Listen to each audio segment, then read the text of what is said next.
Madame, Messieurs, bienvenue dans cette édition spéciale qui intervient quelques minutes après la déclaration du secrétaire général de la présidence de la République au Gabon, Guy Rosatanga Arigno, qui vient de préciser la nomination du vice-président de la République gabonaise. Désormais, Séraphin Mundunga est la personnalité choisie par Brice Clotaire Oligui-Nguema, président de la République, chef de l'État, chef du gouvernement. Avec moi, pour commenter cette actualité, il y a dans ce studio Petit Lambert Ovono, il est évaluateur certifié des politiques publiques. D'ailleurs, je le dirais, ancien candidat aux législatives de 2023. Et puis à vos côtés, il y a Théophane Sambioré, il est essayiste. Merci à vous deux d'avoir accepté cette invitation. Alors, rentrons dans le vif du sujet. Séraphin Mundunga, vice-président de la République, Petit Lambert Ovono, oui, c'est la Constitution choisie par les Gabonais, votée par les Gabonais, qui est mise en branle actuellement. Mais quelle lecture concernant ce choix? La première chose, c'est que le président de la République ne chôme pas. Depuis hier, la 5e République est en marche. Ouais. Ça a commencé par la démission du Premier ministre de la Transition, Raymond Donsima. Ouais. Et ce matin, c'est la nomination de Séraphin Mundunga comme vice-président dans le respect de la nouvelle Constitution qu'on nous envie et dont le Gabon sera le modèle très prochainement dans pas mal de pays du monde. Alors, cette nomination est difficile à commenter. Pourquoi? Dites-nous. Parce que moi, j'ai étudié un peu le parcours de Séraphin Mundunga. Ouais. Je l'ai connu à l'Assemblée nationale. Il est resté très, très longtemps député à l'Assemblée nationale. Il a même été là où je l'ai connu. Je l'ai connu par cette longévité, à l'Assemblée. Je n'ai pas fouillé le fond du travail qu'il a fait au niveau parlementaire. Ensuite, au niveau ministériel. Je rappelle pour les téléspectateurs que Séraphin Mundunga a été ce qu'on peut appeler le ministre du ciel et de la terre. Il a dirigé à lui seul 6 ministères au temps d'Ali Bongo Ondimba. Ministère de l'Éducation nationale, de l'enseignement supérieur, de la recherche scientifique, de la jeunesse et des sports et de la culture. Et là, j'ai trouvé que son costume était trop gros, mais en même temps, j'ai vérifié quelque chose. Lorsqu'il était ministre, j'ai vérifié ça. Son travail de planification ministérielle. Vous savez, quand on est ministre, on a une feuille de route, et dans cette feuille de route, le ministre doit faire ce qu'on appelle la planification de son ministère, c'est-à-dire les travaux, c'est-à-dire le travail qu'il va donner à ses collaborateurs. J'ai lu en détail ce travail, et ça a été plus ou moins bien fait. Et enfin, ça a été une surprise pour tout le monde, qu'il démissionna après ses ententes avec le PDG. Là, je n'ai pas compris. Je l'ai retrouvé seulement en France en tant qu'exilé. Voilà ce que je peux dire. Donc, par rapport à ce parcours, je crois que le choix du président de la République a tenu compte de tous ces critères. Certains Gabonais le qualifient comme une personnalité politique, hein, très directe et très objective. Non, mais le bilan fait d'ailleurs de ces différents passages au gouvernement sont inscrits de cette manière. Non, mais du moment quand on a une maîtrise du travail parlementaire, vous savez, c'est un travail très important. C'est le Parlement qui prend les décisions. C'est le Parlement qui vote la loi. Et c'est la loi que le gouvernement met en exécution. Donc, il a un long parcours parlementaire. Il connaît parfaitement ça. Il a un parcours ministériel. Il connaît comment élaborer une feuille de route ministérielle. Et à partir de ce moment, je crois que le président de la République, en regardant les différents critères, il a vu que c'était la personne idoine. Et dernier mot, Séraphin Mundunga est originaire de la province de l'Anyanga. C'est la question que j'allais vous poser. Il était temps que l'Anyanga occupât le poste de vice-président de la République. Et l'Anyanga a bien voté au référendum. Je crois qu'ils étaient 3e, l'Anyanga, dans son entièreté. Et cette fois-ci, je crois aussi qu'ils occupaient la 3e place dans les suffrages qu'ils ont exprimés au président de la République. Donc je trouve que c'est à propos, cette nomination. Est-ce que cela va redéfinir un tout petit peu les choses, d'un point de vue de l'État? Puisque, après, on le sait aujourd'hui, hein, Séraphin Mundunga a été président du Conseil économique, social et environnemental durant la période de transition. Il a été remplacé récemment lors d'une déclaration, bien sûr, avant l'investiture du président de la République. Est-ce que cela va redéfinir un tout petit peu les choses? Je crois que effectivement, vous faites bien de citer l'expérience du Haut Conseil économique et social. Le rôle du Conseil économique et social, c'est de relever les attentes et les besoins des populations, toutes les populations. Ils doivent de se faire envoyer des enquêteurs dans tous les villages, tous les départements, toutes les provinces du Gabon et en faire un recueil. Et c'est ce recueil qui doit être remis au gouvernement et au président de la République. Et est-ce que le Conseil économique et social de la transition a fait cet exercice? Je ne sais pas très bien. Mais ce que je sais, c'est que pour voter une loi de finances, il faut absolument que le Conseil économique et social la vérifie, examine le budget et donne un avis. Et cet avis est très important. Maintenant, il reste que lorsque le ministre de l'économie et des comptes publics va présenter le projet de loi de finances à l'Assemblée, la première chose que les députés réunis dans une commission qu'on peut appeler commission générale, la première chose qu'ils doivent examiner, c'est les différents avis qui accompagnent le projet de loi de finances. Est-ce que c'est fait? Je ne sais pas. Il a été lui-même parlementaire. Je crois qu'il doit connaître de quoi il s'agit.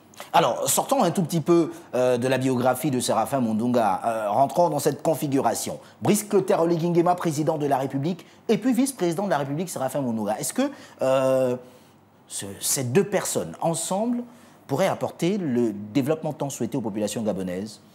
Vous savez, au moment où cette information tombait, on parlait déjà des critères qui auraient pu motiver le chef de l'État. Vous savez, quand on est président de la République, chef de l'État, chef du gouvernement, entre autres choses, puisqu'après il y a chef suprême des forces de défense et de sécurité, grand maître des ordres nationaux, la charge est très importante.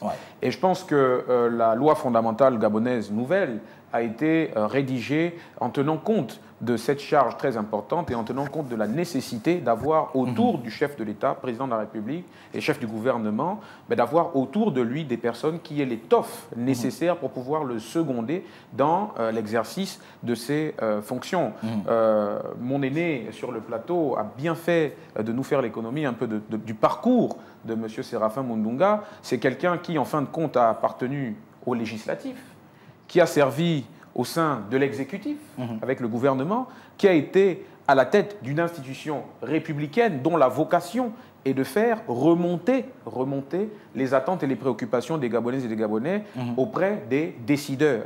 Donc je pense que c'est quelqu'un qui réunit tout un éventail de compétences, c'est quelqu'un qui a une expérience diverse et variée, une expérience qui lui permet de pouvoir parler en connaissance de cause du fonctionnement de nos différentes administrations, de pouvoir parler de ce que c'est que le pouvoir législatif, de pouvoir parler de ce que c'est que l'exercice d'une fonction ministérielle et qui, cerise sur le gâteau, est originaire d'une province qui n'avait pas encore pu avoir l'un de ses enfants accéder donc à cette haute distinction et à cette haute fonction. Donc je pense que l'épaisseur de l'homme est une justification suffisante. Le parcours de l'homme est une justification suffisante, au-delà de son origine provinciale, une justification suffisante du poste qui lui échoit aujourd'hui et qui lui a été donc confié par le président de la République, chef de l'État. Donc oui, c'est peut-être un bouleversement dans l'ordre géopolitique national, mais attendons de voir toutes les autres nominations qui vont arriver.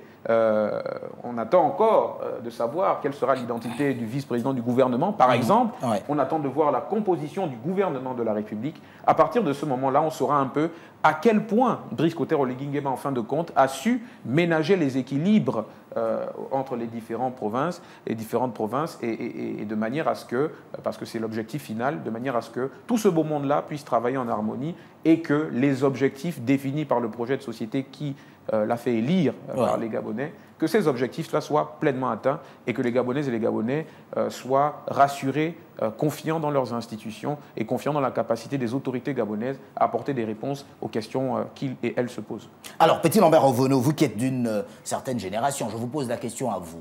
Est-ce que cette nomination ne représenterait pas ou ne signifierait pas une forme de courage pour Brice Clotaire Oligui Nguema qui semble briser quand même certains codes? L'on se souvient de ceux qui ont été vice-présidents de la République, Lembou Yembi et autres, par exemple, originaires de la province de Langounier. Je vous pose la question à vous, je l'avais déjà posée à Théophane. Non, je pense que je ne vais pas revenir sur la distribution géopolitique des choses. Ouais. Je ne veux pas revenir dessus. J'ai dit qu'il y a un certain nombre de critères pour composer le gouvernement. Il y a la compétence, il y a l'expérience, il y a la mobilisation politique et il y a bien entendu la géopolitique. Ouais. Bon, moi je crois qu'il faudrait que la population ne focalise pas trop M. Séraphin Mundunga dans son rôle qui est constitutionnel. C'est connu. Nous avons connu cette phrase du vice-président de la République qui est en charge d'assurer l'intérim du président de la République dans le cadre de la vacance de pouvoir avant les élections. Ouais. Mais la partie qui me semble aussi très importante, c'est que Séraphin Mundunga va assister au Conseil des ministres. Et son expérience qu'on a déjà déclinée, député, membre du gouvernement, président du Conseil économique et social, ces avis vont peser lourd lors de l'examen des projets en Conseil des ministres. Je crois que c'est cet aspect aussi qu'il faut valoriser et je trouve le choix du président de la République à propos. D'accord. Alors, on va regarder à nouveau cette déclaration du secrétaire général de la présidence de la République, Guy Rossatanga, à Rigno. On regarde et on se retrouve juste derrière. Par décret du président de la République, chef de l'État, chef du gouvernement, est nommé vice-président de la République, Monsieur Séraphin Mundunga. Je vous remercie.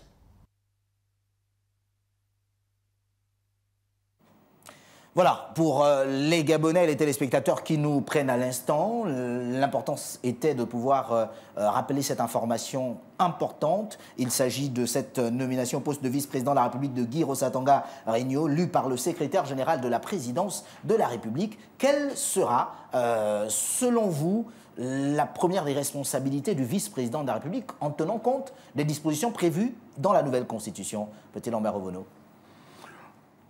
Je crois que le président de la République a déjà un tout petit peu tracé sa feuille de route lorsqu'il a reçu le personnel de la présidente de la République dans à la cour de la présidente de la République. Ensuite, il faudrait tenir compte d'aligner cette feuille de route au projet de société du président de la République. Parce que c'est de là que la lettre de cadrage qu'il va donner au vice-président de la République en charge du gouvernement va être examinée. Et je ne doute pas un seul instant que le vice-président Séraphin Mundunga sera associé à la confection, à la conception de cette lettre de cadrage. Je souligne que la lettre de cadrage doit contenir 3 principaux éléments. Le principal, c'est déterminer avec exactitude la vision du président de la République. Autrement dit, où est-ce que le président veut nous conduire dans 7 ans? Il va laisser le Gabon à quel endroit dans 7 ans? Ça, c'est la première chose. La deuxième chose, quels sont les objectifs qu'on va se fixer maintenant pendant ces 7 prochaines années, pendant son septennat? Et enfin, c'est quel résultat qu'on espère atteindre dans 7 ans. 7 ans, c'est la durée, il faut les résultats, il faut les objectifs et il faut repréciser la vision. C'est ça qui va contenir la lettre de cadrage que le président de la République va donner au vice-président du gouvernement. Donc, je crois que ni Séraphin Mundunga, ni le vice-président chargé de la coordination du gouvernement ne vont pas chômer. Et enfin, c'est de là qu'on va décliner la planification tactique, c'est-à-dire le découpage en actions. Alors, vous me permettrez de vous interrompre, hein, petit Lambert Ovono. La réalisation me siffle dans l'oreille qu'il y a une autre déclaration du secrétaire général de la présidence de la République, Guy Rossatanga Rigno, que je nous invite à regarder avec nos téléspectateurs. Par décret du président de la République, chef de l'État, chef du gouvernement, est nommé vice-président du gouvernement, Monsieur Alexandre Barrot Chambrier. Je vous remercie. Voilà. une autre déclaration, une autre nomination, lue par le secrétaire général de la présidence de la République, Guy Rosatanga Arigno, qui fait de M. Alexandre Barrot-Chambrier le vice-président du gouvernement. Messieurs, de Séraphin Mundunga à Alexandre Barrot-Chambrier, désormais vice-président du gouvernement. Quelle lecture, avant que de pouvoir resuivre ensemble cette déclaration? Féliciter d'abord Hugues Alexandre Barrot-Chambrier pour cette nomination qui correspond à son profil. Là, c'est vraiment son profil. On rappelle qu'il a été vice-premier ministre sous la transition. Et notamment en charge de la planification. Or, tout le projet de société du président de la République, toutes les annonces, toutes les promesses révèlent qu'il faut les planifier à court terme, à moyen terme et à long terme. Mais qui mieux aujourd'hui que lui pour planifier? Autant Raymond Donsima a été un commis de l'État, habitué à cette tâche, autant Alexandre Barrot-Chambrier est vraiment à sa place en tant que professeur d'économie, en tant que ministre de la planification et en tant que vice-premier ministre. Donc je crois que le Gabon est bien parti. La Ve République commence très bien et nous pensons qu'au-delà des personnes, c'est les projets, les programmes et les politiques publiques qui répondent aux attentes des populations. Et ces deux personnes, quelqu'un qui a été au Conseil économique et social, il connaît les attentes des populations. Quelqu'un qui peut planifier les réponses aux populations, c'est Alexandre Barrot-Chambrier. Et je crois que le choix du président de la République correspond en réalité dans ce qu'il a déclaré de conduire le Gabon nouveau. Et c'est le meilleur bâtisseur. Voilà. Théophane Nzamzebi, oui, je vois plusieurs choses dans ce choix. Je vois plusieurs choses dans ce choix de M. Hugues Alexandre Barrot-Chambrier en tant que vice-président du gouvernement qui sera donc en fait dans les faits chargé de coordonner l'action gouvernementale à proprement parler. C'est lui qui en aura la responsabilité. Et quand je vous dis que je vois plusieurs choses, c'est essentiellement et entre autres choses que l'homme est un professeur agrégé d'économie. Et donc, c'est peut-être un signal qu'il faut voir à ce niveau, en ce sens que Brice Clotaire Oligui-Nguema, conscient des défis majeurs auxquels il doit faire face désormais en tant que président élu et investi de la République gabonaise, premier président de la Ve République, conscient des défis auxquels la nation est confrontée, de la manière dont il a su incarner le pouvoir, incarner la présidence depuis la transition, de la manière dont il a su gérer et régler un certain nombre de questions politiques, et cela va sans doute se poursuivre, il est conscient de ce que les défis les plus importants, peut-être, ceux qui cristallisent les attentes urgentes des Gabonais pour l'accès au logement, pour l'accès à l'eau et l'électricité, pour l'accès à l'emploi, etc., découlent de l'économie. Et donc, quoi de mieux qu'un professeur d'économie pour assumer donc la responsabilité de coordonner l'action gouvernementale? Peut-être que le message, au fond, c'est de dire que ce gouvernement-là sera un gouvernement orienté économie, puisque, bien que nous n'en ayons pas déjà la composition, nous avons celui qui sera chargé de le coordonner, d'en coordonner l'action. Donc sous l'autorité du président de la République, chef du gouvernement, par ailleurs, et sous l'autorité du vice-président de la République. Donc c'est l'un des messages que moi je perçois aussi, et pour ce qui est des points communs avec le premier profil cité, donc le vice-président de la République, M. Séraphin Mundunga, c'est tous deux des hommes qui ont de l'épaisseur et qui ont un parcours. Voilà, il s'agit de fonctions qui sont directement rattachées à la personne du président de la République, chef du gouvernement, et donc il faut de l'épaisseur, il faut de l'expérience, il faut aussi donner la preuve de ce qu'on est tout à fait capable de naviguer dans l'écosystème des institutions gabonaises, de les connaître, d'en connaître le fonctionnement pour pouvoir répondre à propos aux préoccupations des compatriotes, chacune de ces préoccupations relevant d'un domaine de l'action gouvernementale. Alors, Petit Lambert Revenot, qu'est-ce qui peut justement justifier ce choix? Alexandre Barrot-Chambrier, tout de même. Oui, il y a d'autres acteurs politiques. Il y en a eu d'ailleurs durant cette période de campagne électorale. Oui, c'est un économiste, d'accord, on le dit, mais en plus... Mais en plus, il y a les critères géopolitiques. Il est de Libreville. Il est du groupe ethnique Mienné, enfin, il est un Pongouin. Donc là aussi, il ne faut pas négliger ça. Et puis, c'est un politique, et presque un visionnaire. il a participé, je l'avais déjà dit au cours d'une émission ici, à la création d'Alternance 2023. Ouais. Il a mis tous les moyens lors de cette campagne du professeur Albert Ondossa. Il a un grand parti, le RPM. Il est presque le premier de l'intérieur à avoir voulu réformer le Parti démocratique gabonais. Et ça lui a valu l'exclusion. Il a donc continué son chemin et en le creusant, en mobilisant les gens. Et enfin, il y a quelque chose qu'il avait annoncé avant même l'appel à candidature. Il avait dit que si le général Oligui était candidat, il le suivrait. Ouais, c'est ça. C'est lui le seul qui avait dit ça à ce moment-là. Donc je pense que tout jouait même, tout indiquait qu'il devait être récompensé. Voilà comment je peux analyser ça. Donc, il y a des critères techniques de compétences, de longévité politique. Il connaît la politique. Mais il y a aussi tout cet aspect géopolitique qui fait que quelqu'un de l'estuaire devait occuper ce poste-là parce qu'il y a longtemps que l'estuaire n'avait pas occupé un poste au niveau des institutions.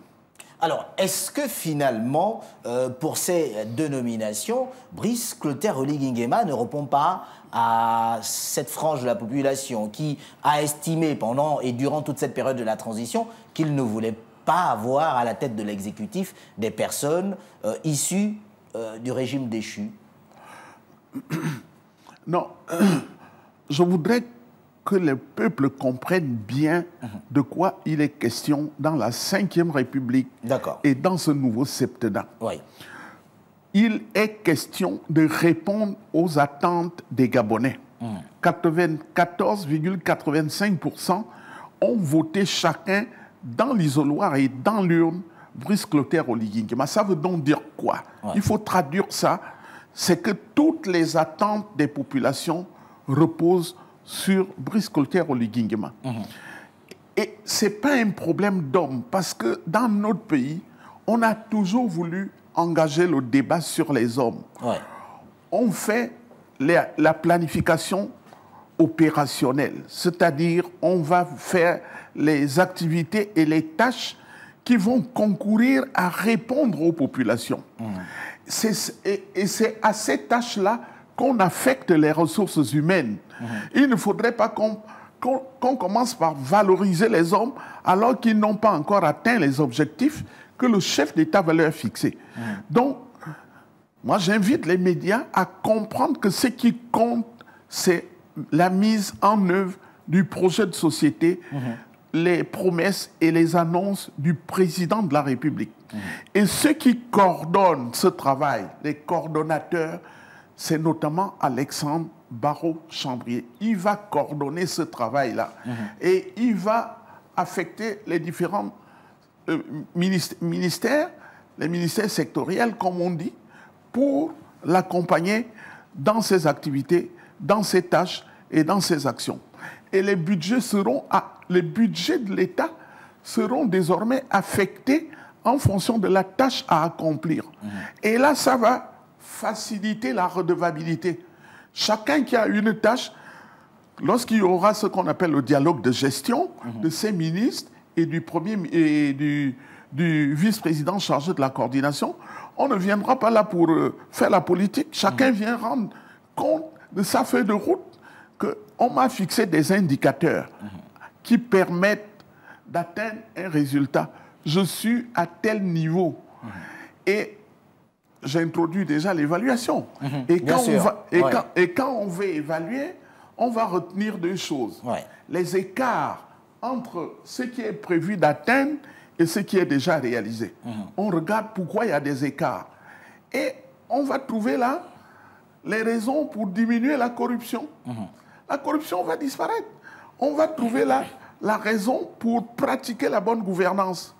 On va trouver là, enfin, les bonnes pratiques. Les bonnes pratiques. Parce qu'il faut qu'on commence à récompenser les bonnes pratiques. J'ai lu ce matin qu'à la présidence, on devait récompenser les gens qui ont participé à la réflexion sur la dette du Gabon. Mais il faut les médailler. Ça a d'ailleurs été fait. Oui, c'est des bonnes pratiques. Ouais. Il faut les encourager. Mais en même temps, il faut commencer à sanctionner les écarts. Les écarts. Mais pour le faire, on n'a pas besoin de soupçonner que si tel projet n'a pas réussi, c'est parce qu'on a détourné de l'argent. Non, il faut une évaluation pour trouver exactement pourquoi tel ou tel projet n'est pas arrivé à son terme. Il y a certains projets qui ne peuvent pas arriver au terme parce qu'ils n'ont pas été pertinents dans la conception. Parce que les ressources humaines n'étaient pas au rendez-vous. Il en manquait. Ou bien on a mal identifié ces ressources humaines. Peut-être parce que la programmation a mal été faite. Donc, je crois que c'est ça que les Gabonais doivent désormais regarder.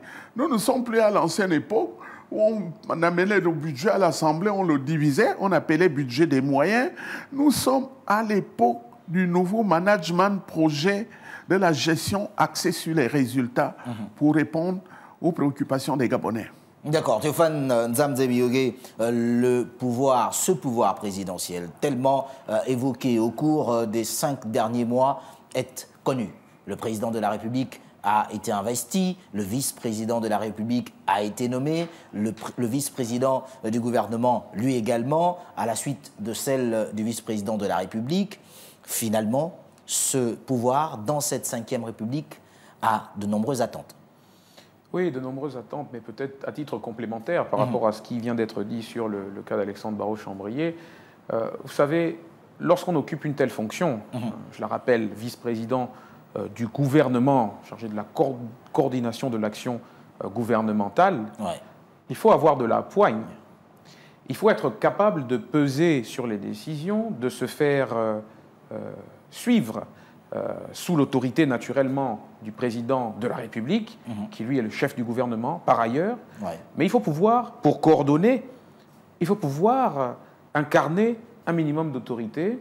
Et l'autorité vient de plusieurs facteurs. L'autorité peut se nourrir de la compétence technique, elle peut se nourrir aussi de la compétence politique. Et notre aîné sur ce plateau faisait bien de rappeler les critères politiques aussi qui ont pu concourir à cette nomination. Pourquoi ? Parce que votre poids, enfin votre respectabilité et votre poigne en politique dépend aussi du poids que vous pouvez incarner. Il y a des échéances qui arrivent. Vous savez quelles sont les relations d'interdépendance entre le pouvoir exécutif restauré et le pouvoir législatif. Il y a un lien nécessaire, une relation nécessaire d'interdépendance. Notre aîné faisait bien de rappeler que Alexandre Barrot-Chambrier, c'est quelqu'un qui a un parti politique, qui a su compter, même dans l'ancien dispositif politique national, qui a su compter et qui a eu le courage aussi, parce que le courage, voyez-vous, c'est aussi un élément, un critère important à prendre en compte, qui a eu le courage de s'affranchir du Parti démocratique gabonais lorsqu'il le fallait, qui a eu le courage de monter une formation politique, qui a compéti dans le cadre des élections générales, par exemple, de 2018, entre autres choses, qui est allé au front, qui a eu le courage aussi, avant tout le monde, d'annoncer qu'il suivrait le candidat Brice Oligui Nguema, si tel était son désir, si le président, aujourd'hui élu, avait la volonté de se présenter, alors que ce dernier n'avait pas encore manifesté un quelconque désir, une quelconque volonté de se porter candidat à l'élection présidentielle du 12 avril dernier. Donc c'est du courage, c'est de la compétence. Ça lui a d'ailleurs valu des critiques. Et même des railleries d'une certaine partie de l'opinion. Aujourd'hui, ces gens doivent avoir honte. Voilà, donc c'est l'aboutissement d'un processus qui est fait de compétences techniques, de poids politique et de courage politique. Donc le choix est pour moi évident. Le choix est pour moi évident. Il faut féliciter M. Alexandre Barrot-Chambrier, mais qui ne devra pas s'arrêter là-dessus, qui devra très très rapidement, parce que c'est le tempo que fixe Brice Oligui Nguema, et on le voit depuis ce matin. Vous savez, ce lundi matin, la semaine a été ouverte avec, sur la note de l'économie, avec la récompense de tous ceux qui ont participé au reprofilage de la dette intérieure. Ils ont été décorés ce matin. Donc on commence sur une note économique, on continue sur une note économique avec ce choix de Hugues Alexandre Barrot-Chambrier. C'est un message clair. Le message, c'est qu'il faudra travailler, travailler et encore travailler. L'exécutif, aujourd'hui, est plein, si on peut dire. Les 3 personnalités qui incarneront l'exécutif sont connues aujourd'hui. On attend de voir la suite des annonces qui seront faites. Est-ce que finalement l'on devrait s'attendre à une équipe gouvernementale, par exemple, composée d'acteurs politiques, comme ça a souvent été le cas, ou alors... Ce serait étonnant. Brice Clotaire Oligui Nguema, qui semble déjà fixer le cap d'un magistère basé sur l'économie, pourrait surprendre. Petit Lambert Ovono. Non, je voulais simplement ajouter que j'ai cité que le président de la République avait fixé sa feuille de route lorsqu'il a reçu le personnel de la présidence. Il a dit deux choses qu'il faut valoriser. La première chose, c'était qu'il allait mettre en place un shadow cabinet. Les Gabonais n'ont pas bien compris, et peut-être parce que c'est un terme anglais. Un shadow cabinet veut dire qu'il y aura une équipe qui va surveiller le travail que va faire le gouvernement et va réussir à regarder les bonnes pratiques et les écarts entre ce qui est prévu et ce qui est fait. Ça, c'était la première chose. La deuxième chose, c'était que le président de la République a dit que tous les 3 mois, il va faire quoi? Il va descendre lui-même sur le terrain pour aller voir concrètement les réalisations, où se trouvent ces réalisations et où se trouvent les résultats. C'est très important. Je crois même dire que c'est une épée de Damoclès sur la tête du vice-président du gouvernement. Parce que tous les 3 mois, s'il faut vous évaluer, mais c'est un travail fastidieux. Les responsables du suivi et de l'évaluation vont avoir du pain sur la planche pour pouvoir...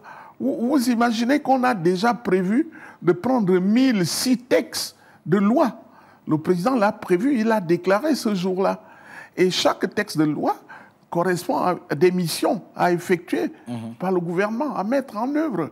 Et là, c'est vraiment la densité de travail et appelle vraiment à soutenir le vice-président de la République et ceux qui seront, donc, pour répondre un peu à votre question, dans le gouvernement, je crois qu'ils ne vont pas bien dormir. Hein. On le comprend aisément. On va regarder à nouveau ces 2 déclarations. La première, celle liée à la nomination du vice-président de la République, et la seconde, à celle du vice-président du gouvernement. On regarde, à tout de suite.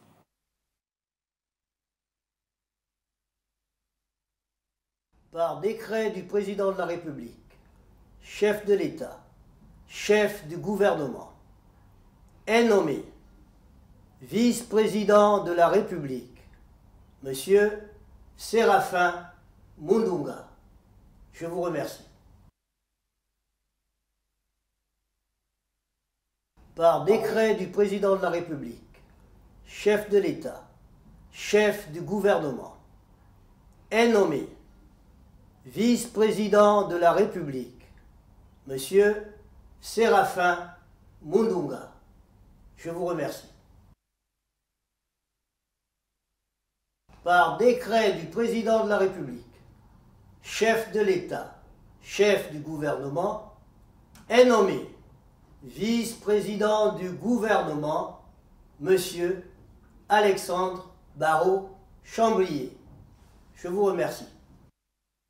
Voilà, c'est connu, les Gabonais ont naturellement pris connaissance de cela. Reste maintenant à savoir, peut-être dans les prochaines heures ou dans les jours à venir, la composition de l'équipe gouvernementale. Je reviens sur la question que j'avais posée avant que de regarder à nouveau ces 2 déclarations. Quelle pourrait être la composition de ce gouvernement? À quoi doit-on s'attendre? Est-ce encore un savant dosage de géopolitique, ou alors Brice Clotaire Oligui Nguema misera sur, comme vous l'avez dit tantôt, sur la compétence, mettre l'homme qu'il faut à la place qu'il faut, véritablement? S'il fallait parier, je pense que...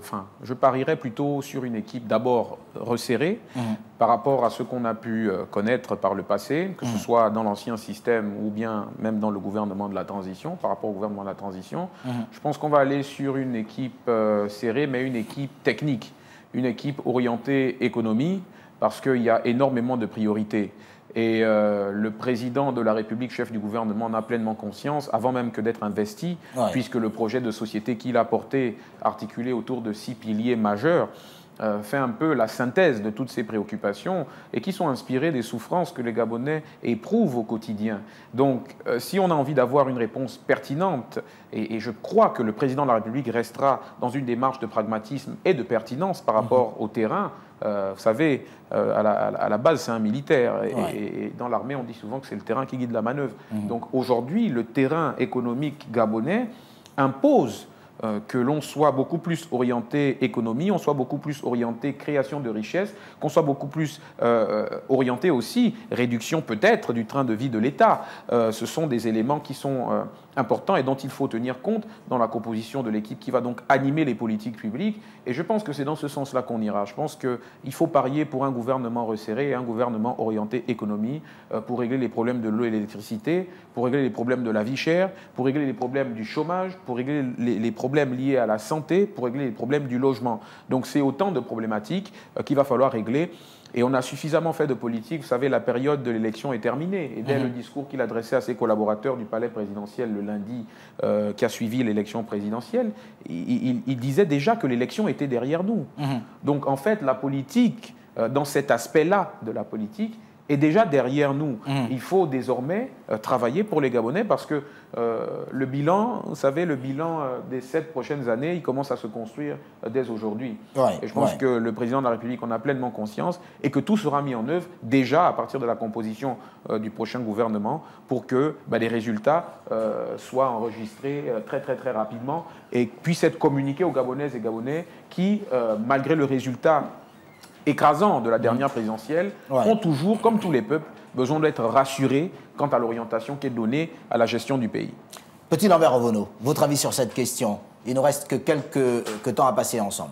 Non, je crois que le projet de société du président Oligui est divisé en 6 axes. Donc, moi, je pense que le gouvernement aura... C'est un gouvernement d'abord de missions. C'est des missions bien identifiées et qui doivent atteindre un certain résultat.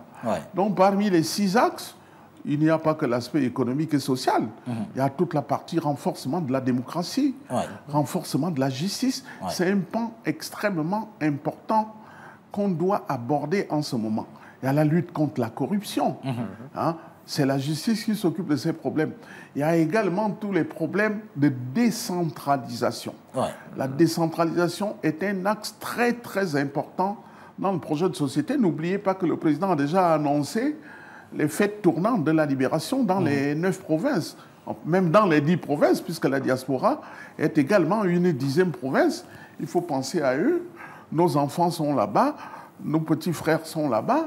On a pas mal un cocon de compétences là-bas. Donc, le président a déjà annoncé la décentralisation sera un chapitre très important.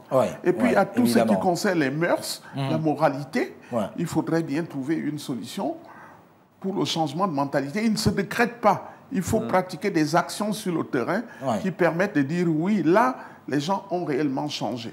Voilà un peu l'ossature, 6 axes, gouvernement de mission, avec des résultats à atteindre, gestion axée sur les résultats. En espérant que nous aurions cette déclaration au cours de cette journée, sinon des jours à venir, puisque finalement le vice-président de la République est connu, le vice-président du gouvernement également, et donc il ne reste qu'à connaître l'équipe gouvernementale.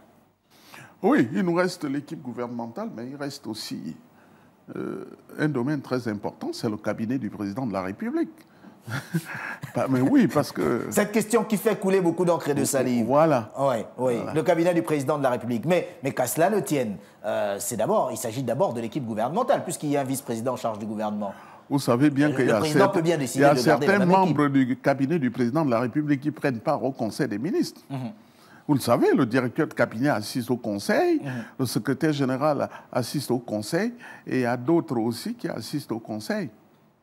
Et qui peuvent donc rester en fonction, par exemple, pour ceux actuels. Mais oui, mais on va les confirmer. Ceux qui vont rester en fonction, on va les confirmer. Donc c'est aussi un pan important dans les heures qui viennent. Parce que, je répète, le président a démarré la 5e République et son septennat hier. Et tout ce qui est en train de se faire doit s'inscrire dans ce suivi, évaluation que nous faisons. Sans que le président n'ait la corde au cou, ne soit stressé par des analystes politiques tels que vous.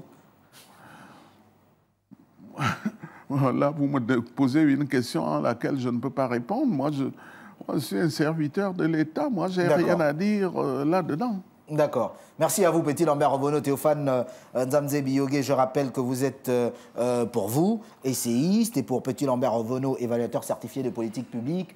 Le vice-président de la République est connu au Gabon. Le vice-président du gouvernement également reste à connaître qui seront les personnes qui vont faire partie du prochain gouvernement, du premier gouvernement de ce septennat, de Brice Clotaire Oligui Nguema, président de la République, chef de l'État, chef du gouvernement gabonais.